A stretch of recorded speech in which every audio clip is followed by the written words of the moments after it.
আপনারা এই দিনের কাজের জন্য সহযোগিতা করবেন।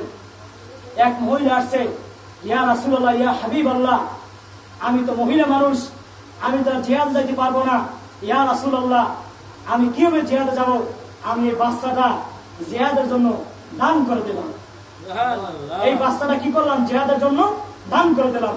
আল্লাহর নবীজি বললেন, এই বাচ্চা আমার জন্য কি লাভ হবে?